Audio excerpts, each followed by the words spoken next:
everyone, I'm Lindsay Hoffman, and welcome to Dose of Bliss, where I have my favorite friends come and talk about their favorite motivational tips. Today, I have actress and musician and singer Anna Akana. Yay! Thank you so much for coming. So today's topic, I saw it in one of your videos, it's self-work to self-worth. So we're going to be talking about all the work you need to do to have self-worth and love yourself more. Yes. Oh my gosh. I feel like we all need it. Oh, exactly. So let's just start with the basics. Like, how do you define self-worth? Well, to me, self-worth means being able to hold yourself in esteemed value without any external influence. So not based on your accomplishments, not based on your relationships or your friendships or anything other than the fact that you are enough just as you are. So how do you do that? Because Oh man, that's hard. How do you take away everything, and feel okay? I feel like that's a question everyone has to ask themselves. I had to ask myself that when I was having a really deep convo with a friend, and I was like, wow, okay, yeah. How would I feel like I'm worth anything if I didn't base it on anything I was giving the world or anything that the world was giving to me? And I sort of had to reconnect with my spirituality and realize that, like, I'm okay just as being a person moving through the world, and attempting to be a good person moving through the world. So I feel like it's something that everyone has to ask themselves and come up with your own individual answer. There's no like one blanket fits all for self-worth. So mine has been a very interesting journey. Something that reminds me of that I think about is, in my mind, I always think, okay, how would I feel if everything in society didn't matter? Mm-hmm. Like, if there was no one else to be like, you have this job, you look cool, you look this way, how would I live my life? Would I wear makeup? Yeah. Like, what would I be? Yeah. And the second time, say you think about nature, and that just unconditionally gives to you. Like, it will never ask from you. Just the sun gives you light, the trees give you oxygen, and when you say that, like, is that something kind of like what you how do you dissect that in your mind to find the self-worth? I guess for me, it's been like, well, at my very core, who do I believe that I am? And I believe that we're all sort of made up of the same energy or the same light or whatever the hell it is. And that I am a little piece of that and, am connected to everyone else in that way, but have my own special, unique gifts because I am my own little piece of light. And I kind of realized, like, okay, well, if that's what I truly believe, like, that we all are, then that means I'm just as good as everyone else and everyone else is just as good as me. And I found like the most empowering thought to me wasn't like, I'm special, I'm unique. It was like, oh, I'm just like everybody else. I'm just as wounded as everyone else. I'm trying to heal like everyone else. I'm trying to do my best like everyone else. And that made me feel so much more connected to just like my humanity and like being a part of this universe. That is a really good point, because if you keep trying to think that you're special all the time, which is good, like, we all are special, but then you keep thinking, what do I have to be to continue to be special, yeah, to be different from other people? Yeah, and I feel like when you try to put emphasis on I'm special, you become a lot more self-absorbed and want to take things from other people, whereas when you're like, oh, I'm just like everybody else, it's almost more of like a service. Like when I talk to other people, I'm like, oh, if you're just like me, in what ways are we connected? In what ways can I serve you? Because that's ultimately serving myself. That is exactly what I felt like too. Because when I met you, I was like, she's just like me. Oh. Like, I thought that. So you were actually putting that into the world. But it's so true, because I think if you're thinking, coming from a place of insecurity or low self-worth, you're thinking, how can I stand out? How can people like me? And you feel separated from everyone and different. But the way you look at it, you feel part of, I call it like the collected consciousness. Like, we're all the same, really. You're me, I'm you. You might experience different things in me, but whatever's the worst pain in your life feels the same as whatever's the worst pain in my life, because for both of us, it was the worst that we had experienced. Yeah, and there's like, even science is sort of proving this, where it's like there's no real space between you and me. Everything is atoms, so theoretically all of this is 100% the same. There's no difference between either of us, just that we have like a different little energy running through our circuits and moving us along with our different unique experiences. But who's to say, if I wasn't born in your shoes and you were born in mine, that we would turn out exactly like this? Because we're ultimately, we're all the fucking same. Oh, can I swear? I'm so sorry. Oh, it's fine. We're good.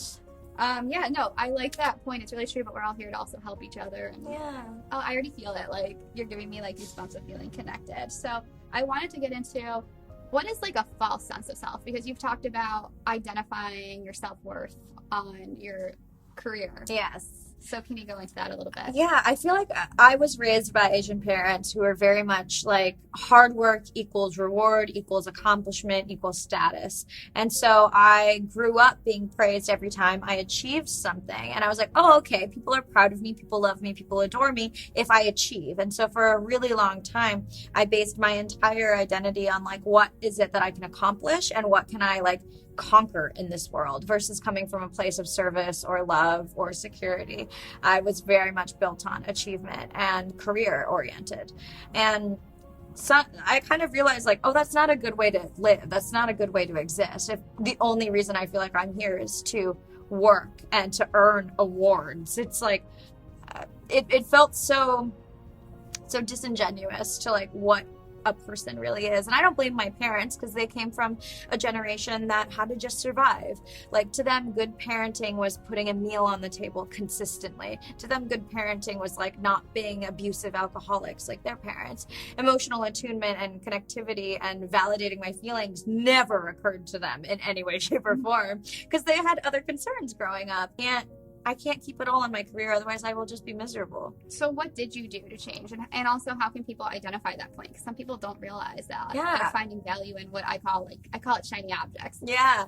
I mean, obviously, I still fall prey to that sometimes. We all do. It's like society tells us to, our parents, ourselves.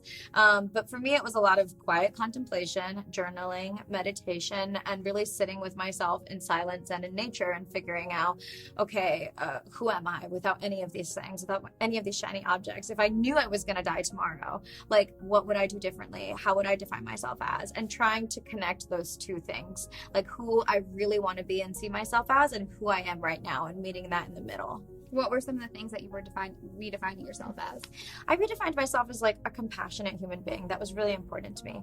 Bravery, standing up for other people, honesty, integrity, creativity, because I feel like self-expression is beautiful, except my creativity was really integrated into my ambition for a really long time. And so creating just for the sake of creating, not like creating so I can take a photo of it and put it onto Instagram, or like not creating so that I could hopefully like maintain my followers on YouTube. It was like, let me just make something to make something, and it's only for me. Mm-hmm. So that's like actually a really good example of someone who's trying to find themselves. I think I saw you talk about this in a video, like take it back to things you did in your childhood. Yeah. Like, paint a picture.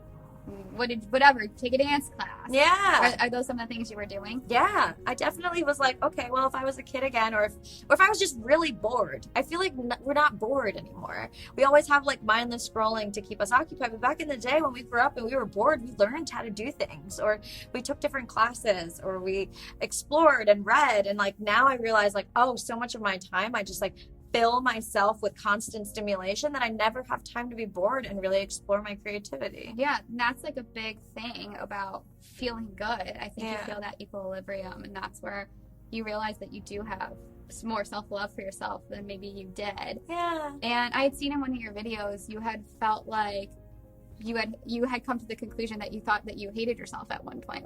How did you come to that conclusion? Because I think that's a very powerful statement to make, and a lot of people can't come to that conclusion. They're avoiding it, but I don't think it's bad to occasionally feel like I hate myself. I mean, it's normal. Yeah, I mean, I started looking at the choices I was making for myself, and I was like, oh, I'm choosing to be in casual relationships with people, even though what I want is a committed relationship. I'm sacrificing my boundaries to people when I don't want to. I am sort of ignoring my own impulses. Like it really look at how you treat a partner in a romantic relationship or how you treat a friend versus how you treat yourself. I was like, if my partner wanted to go get like a massage because their back hurt, I'd be like, let's go, I'll pay for it, we'll make it a weekly thing, it'll be our tradition. If I've had chronic back pain for years, do I ever take myself to get a massage? No. So it was like, the way I treat other people and the way I treat myself is so disproportionate. And I mean, I've made some other decisions as well, like with addiction and just staying in really abusive situations that I thought I deserved. And so the moment I really was like, oh, do I hate myself? And I thought yes. And I was like, oh, this is a powerful self-awareness tool for me to have, because now that I know that I hate myself, I can reorient towards love. That is really so powerful, because that's the moment that you realized you didn't deserve it. It wasn't like I hate myself really. It was like I must really not like myself as much as I thought to allow this behavior, because only this behavior would happen to people who weren't happy, because this isn't how I should be treated. Mm-hmm. And this isn't how I should live my life. I deserve to be happy. 100%. And then you were able, like, that's so powerful to look at yourself and be like, I'm going to change it. I'm going to turn my life around and make this better. So before we get into further things, you know, something you talked about is self-talk and changing that, which I think is so powerful. That's something that's changed my life. And, you know, can you explain what self-talk, you know, is at its core and why it's so powerful? Well, Shakti Gawain has talks about this a lot. I think it was based on some other researchers' work, but we have what are known as our primary selves, which are the voices in yourself that you identify with, and your disowned selves, which are sort of the antithesis of those voices. So my primary voices are like the responsible one, the ambitious one, the organized one, and they're all those voices in your head that have the loudest voices that you listen to, and you're like, I like these voices. These voices are comfortable. The disowned voices are the ones who are like the lazy one, but really they're more like the carefree, relaxed one, or the free-flowing one, but I might think that one's the crazy one because I don't identify with them, and so I feel like they're really negative. And once I realized like all of those voices are a part of us, but we just categorize them as good or bad, and we shouldn't be doing that. Like, we see everything as bifurcated by like, this is helpful and this is not, but in reality what's helpful is balance. And so once I really figured this out, I was like, oh wow, okay. And one of the exercises that Shakti encourages you to do is listen to your disowned selves. Like, when those voices pipe up, listen to what they're telling you to do, because most of us live very unbalanced lives. And once I started really giving each of them a voice and hearing them all out in my head, I was able to really understand, like, this voice I've constantly been telling myself is negative is not negative. It's a voice that's reminding me, hey, you're burnt out, you're tired, you need to rest. Hey, like, it's stop overcommitting, like, you need to take care of yourself.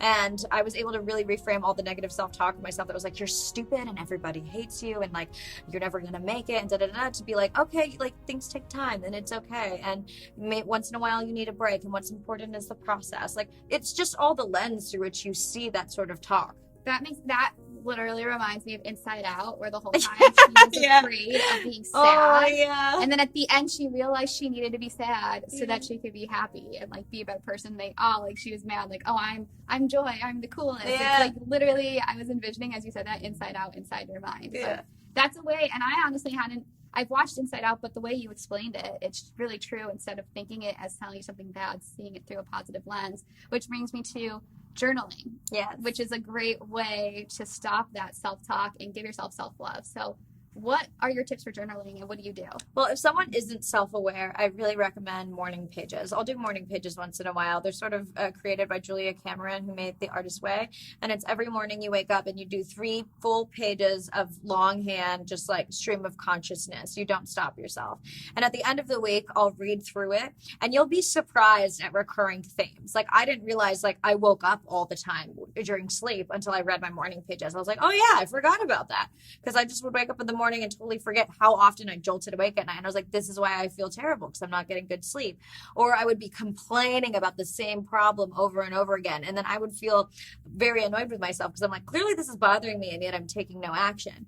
It's good for like being able to see patterns that you have, recurring behaviors. And once you have that awareness, then you can change it with future self-journaling, which I credit to the Holistic Psychologist on Instagram. Amazing account to follow. But future self-journaling is much easier. It's like a half a page a day. You focus for 30 days on shifting a behavior that you want to become more healthy. And she has the little prompts on her Instagram, and I do those, and it's helped me with mindfulness every single day on a pattern I want to shift. So realistically, how long does it take for journaling to take effect? Because something people ask me a lot is, oh, if I'm going to write something down, how is that going to come true? And maybe they'll try it for like 5 days and they'll be like, no, it doesn't work. It doesn't do anything. I believe that it takes anywhere from 6 months to a year to successfully look back and be able to see real change, because it's like any other thing. Like, if you're learning a skill, you have to take it in 6 months to year increments in order to really hone in that skill. Or like diet and exercise, you can't expect it change in 5 days. Like, you'll often tackle it for a full year. So I think people are like turned off by how much time that is, but it's like anything that requires significant change takes time and effort. And it's worth it. Like, so many people spend money on their clothes and time on how they look, but no time on their mind. I know. It's way more important, because you're going to love the way you look more if you work on your mind. So Before we talk about what you have going on, I just wanted to know what's the biggest thing you want to leave people with what you've learned about self-love and self-worth? Oh man, the relationship to yourself is the only relationship that you're going to have for the rest of your life, guaranteed. Like, it's the longest standing relationship in your entire life. And so working on it is one of the most important like lessons we can have. Yeah, it is. Oh, thank you. I feel so like happy. I wish the people watching could feel this. So before we get on to the, saying goodbye to everybody, what do you have coming up? I know you're going to be coming out with some new music. I am. Yeah, I have my new album, Casualty, coming out, and my latest single, Pretty Girls Don't Cry, is also out.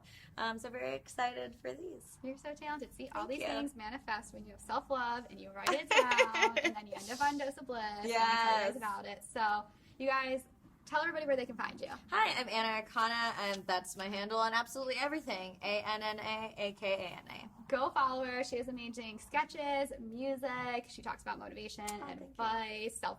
The title of this video is inspired by something she said in a video. So you guys have to check it out. And if you guys want to follow me, I'm at Lindsay B. Hoffman across all platforms. You can watch these interviews every Thursday on my YouTube channel, also Lindsay B. Hoffman, my blog, doseofbliss.com. And if you want to binge watch episodes that aren't live yet on YouTube, you can go to evertalktv.com and the EverTalk TV app. And we'll see you guys next time. Bye!